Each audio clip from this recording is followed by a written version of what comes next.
आज हमारे साथ हैं देश के युवा नागरिक विनोद गिरी। विनोद गिरी देश की समस्याओं पे बारीक नजर रखते हैं और चिंतनशील रहते हैं। आज हम इनसे बात करेंगे। विनोद जी नमस्कार। विनोद जी, अभी जल्दी जल्दी खबरें आ रही हैं, कहीं पर जूस में पेशाब मिलाकर पिलाया जा रहा है, कहीं पे थूक लगा करके रोटियां खिलाई जा रही हैं। ये सब क्या हो रहा है देश में, क्या कहना चाहते हैं? नमस्कार जी। और मतलब बहुत शर्म की बात है, ये बहुत शर्म की बात है कि ये मतलब हमारे हिंदू भाई समझ नहीं रहे हैं। ठीक है, अभी पीछे के योगी जी ने ये नेम प्लेट का ये उसका सबका एग्जांपल दिया था कि भाई सबके उसमें होटल के बाहर सब पे नेम प्लेट होनी चाहिए। ठीक है, हमारे हिंदू ही पार्टियां जो है विरोध में आ गई, हिंदू पार्टी विरोध में आ गई। हम लोग, हमारे यहाँ जितना व्यापारी वर्ग है, जितनी फैक्ट्रियां हैं, कंपनियां हैं, शॉप्स हैं, सब पे नेम प्लेट लगी हुई है, सबका जीएसटी नंबर, नाम, प्रोपराइटर का नाम सब पे लगा हुआ है। ठीक है, इनको क्या दिक्कत है भाई अपने होटलों पे लगाने के लिए? क्या क्यों है दिक्कत बताइए? मैं तो कहता हूँ होटल पर जितने भी खाने पीने की चीजें हैं, जितने भी ठेली रेडी हैं, सब पर लगा होना चाहिए। क्यों नहीं लगा होना चाहिए? पैसे लेने के लिए आप क्यूआर कोड रखते हैं ना, पैसे लेने के लिए आप क्यूआर कोड रखते हैं, तो क्या आप एक और नहीं रख सकते? अपना आधार कार्ड लगाइए।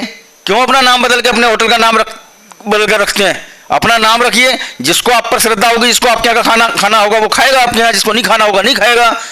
आप हमें गुमराह कर रहे हैं, हमारे से भाइयों को गुमराह कर रहे हैं, हिंदुओं के धर्म भ्रष्ट कर रहे हैं आप। हम थूका हुआ खाएंगे आप लोगों का? क्यों खाएंगे भाई थूका हुआ? अभी हाल ही में 5 दिन पहले भी एक वीडियो आया, खुशी जूस कॉर्नर, और वो पेशाब पिला रहा है लोगों के लिए। कोई किसी भी पार्टी का कोई नेता आगे आया क्या? अखिलेश यादव आए, केजरीवाल आया, राहुल गांधी कांग्रेस पार्टी से कोई आया क्या? क्यों? सब हिंदुओं को ज्ञान देने के लिए बैठे हैं क्या? हिंदुओं का नुकसान करने के लिए बैठे हैं, हिंदुओं को दबाने के लिए बैठे हैं। एकमात्र बीजेपी पार्टी है जो हिंदुओं के साथ खड़ी है। मुझे लगता नहीं कभी भी हिंदुओं के साथ अगर कुछ दुर्व्यवहार हुआ है कोई पार्टी सामने आई हो। और जब भी किसी मुसलमान के साथ हिंदू के जरिए मतलब गलत तरीके से मतलब जानबूझकर ना किया हो, वैसे कुछ अगर हुआ हो, सारी पार्टियां छाती पीटने आ जाती हैं। क्यों भाई? मतलब हिंदू की इसमें अहमियत नहीं है इस देश में? 80% प्लस हिंदू है। इन लोगों को पता है 17, 18, 20% में क्या दिखता है? इनके लिए मरे जा रहे हैं ये। इनके साथ कुछ भी होता है तो इनके लिए बिल्कुल एकदम तैयार खड़े पाते हैं। एक कोई भी आदमी आके, एक वाहियात आदमी आके यहां कह जाता है, कहता है जी जो ये योगी मोदी नहीं होंगे तो हम आपको कौन बचाएगा? इतनी हिम्मत? अभी 82% है हम, और एक समुदाय अभी 18-20% है। यदि 30-40% होगा क्या करेंगे? क्या करेंगे ये? मैं तो भाई साहब अपने हिंदू भाइयों से कहूंगा, हाथ जोड़ के विनती करूंगा कि भैया थोड़ा समझो, दूर का सोचिए, दूर का, कि आपके आने वाले समय में आपके बच्चों के साथ क्या होगा 20 साल 25 साल बाद। समझ रहे हैं आप? ये फ्री का लालच 1000-1200 रुपये बचाने के लिए कि 200 यूनिट फ्री और पानी फ्री, इसकी कीमत चुकानी पड़ेगी आपके बच्चों को 25 साल बाद। खून से कीमत चुकाएंगे और आपको गालियां देंगे। आपकी ये औलादें आपको गालियां देंगी। ठीक है, चिंतन करिए। ये केजरीवाल जैसे लोग, ये कांग्रेस जैसे लोग, खटाखट वाले। ठीक है ना? अभी राहुल गांधी का सुन रहा था मैं स्पीच, कश्मीर में कहता है जी, वो अभी जो चुनाव चल रहे हैं उसको लेकर एक स्पीच थी राहुल गांधी की। राहुल गांधी कहता है जी मेरा कश्मीर से खून का रिश्ता है। बिल्कुल सहमत हूं जी मैं, 100%। बिल्कुल खून का रिश्ता है। जिनसे खून का रिश्ता राहुल गांधी का है, कांग्रेस का है, वो लोग आज कश्मीर में हैं। जिनका कांग्रेस से, राहुल गांधी से खून का रिश्ता नहीं था, वो कश्मीर में मारे गए, कश्मीर से भगाए गए। ठीक है, कोई उनको पूछने वाला नहीं है। इस कांग्रेस ने सबसे बड़ा जो है नाश देश का किया। कांग्रेस ने बहुत बड़ा जहर रही है देश के लिए, हिंदुओं के लिए कांग्रेस, और उससे बड़ा जहर केजरीवाल है। खड़े होकर मंच पर स्पीच देता है, कहता है कि मैं कट्टर ईमानदार हूं। बाकी के जितने नेता लोग रहे हैं सब बेईमान रहे हैं क्या? यही नया कट्टर ईमानदार पैदा हुआ है, जिसकी पीठ पे बैठकर इसने आंदोलन किया, कांग्रेस को कोसते हुए। ना तो सेंटर में बीजेपी की सरकार थी, ना स्टेट में दिल्ली में बीजेपी की सरकार थी। कांग्रेस को कोसते हुए कांग्रेस की गोद में जाकर बैठा ये केजरीवाल। ठीक है, कहता कश्मीर कमिश्नर की नौकरी वो छोड़कर आया हूं मैं। इसकी भूख इतनी ज्यादा थी ना, सीएम बनना था इसको। जिस कांग्रेस को कोसता है, इसके लिए बच्चों की कसम खा गया, उनकी गोद में जाके बैठा, सीएम बनाइए, और उसके बाद अब फिर इनकी गोद में बैठा हुआ है। राहुल गांधी का मैं वीडियो सुन रहा था जी 4 दिन पहले, कहता ये भारत माता है कौन? कौन है भारत माता? भारत माता कौन है? कौन है भारत माता? इनकी एक बार बोल देना कि अल्लाह अकबर कौन है? कौन है अल्लाह अकबर? एक बार बोले। भाई साहब, अगर हिंदू जागृत ना हुआ तो हमारे बच्चों पे पाबंदी लग जाएगी, हमारे बच्चे भी भारत माता की जय नहीं बोल पाएंगे।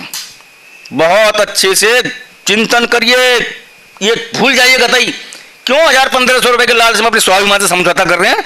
क्यों अपनी खुददारी पे ठेस ले रहे हैं यार? इसको सबको बंद करिए और हिंदू भाइयों जागृत हो जाओ। अगर दूर का सोचिए, दूर का, अभी का, आज पानी फ्री मिल रहा है, आज ये फ्री मिल रहा है, इसको भूल जाइए। अगर अपने बच्चों को सुखी रखना, वरना आपकी औलादें माफ नहीं करेंगी आपको। और जितने लोग हैं ना, ये जितनी भी पार्टी हैं जो यूज कर रही हैं, मिस यूज कर रही हैं, ठीक है ना, इनकी भी औलादें इनको गालियां देंगी, इनकी भी औलादें इनको गालियां देंगी। मतलब मैं बहुत दर्द में हूं, ऐसा दर्द बहुत मेरे जैसे बहुत भाइयों, हिंदू भाइयों का है, ठीक है, लेकिन सामने कोई आदमी आता नहीं है, आना नहीं चाहता है। ये हमारे देवी देवताओं को गालियां दो, कोई दिक्कत नहीं, कोई दूसरा बीजेपी के अलावा कोई दूसरा पार्टी का आदमी आगे नहीं आता है, ठीक है। अदर किसी पर्सन को आप किसी दूसरे धर्म के बारे में बोल दो, सब मौलाना सड़क पर आ जाते हैं, सब मौलाना आ जाएंगे। और सुनिए, दूसरी एक चीज मैं बताऊं सर, पूरे देश के अंदर मदरसों पर, पूरे देश में जितने मदरसे हैं सरकार के अधीन होने चाहिए। हर एक्टिविटी पे सरकार की नज़र होनी चाहिए। जो डीएम एरिया है वहाँ उनकी पूरी जानकारी होनी चाहिए, वहाँ समय के अनुसार वहाँ पर जो है विजिट होना चाहिए। क्योंकि ये मुस्लिम बच्चे, अच्छे लोग जो हैं, अच्छे बच्चे हैं, उनको खूंखार बना रहे हैं ये लोग। ये जो मौलाना है ना, जो इफ्तारी मारते थे कांग्रेस के समय में, जो इनकी 10 साल से इफ्तारी बंद है, ये अंदर से बहुत जले फूके बैठे हैं, बहुत ज़्यादा जले फूके बैठे हैं। ये हिंदू लोगों को सोचना चाहिए, मेरी अपील है। और सेकंड एक चीज़ और कहना चाहता हूँ मोदी जी से। मोदी साहब, ये जो प्रयास था ना आपका, सबका साथ, सबका विश्वास, सबका, आपका ये फेलियर का कारण रहा है जी। इस पे थोड़ा चिंतन करिए आप भी। मतलब मैं मतलब बहुत आप समझदार हैं, हर एंगल से कहीं कोई दिक्कत नहीं है, लेकिन इस पर प्रयास कीजिए। जो आपका अपना कोर वोटर है, आपका अपना, वो आपसे दूर हो रहा है, वो दूर हो रहा है आपसे। आप ये 17-18% के चक्कर में लग रहे हैं ना, इनको भूल जाइए। ये वोट ना था मिला कभी आपको, ना मिलेगा, कभी नहीं मिलेगा। इस पर विचार करिए, विचार करिए थोड़ा सा, ठीक है। हिंदू आप पर गर्व करते हैं, वो करते हैं, उनको नीचा मत दिखाइए, आप भी इस पर विचार करिए। धन्यवाद।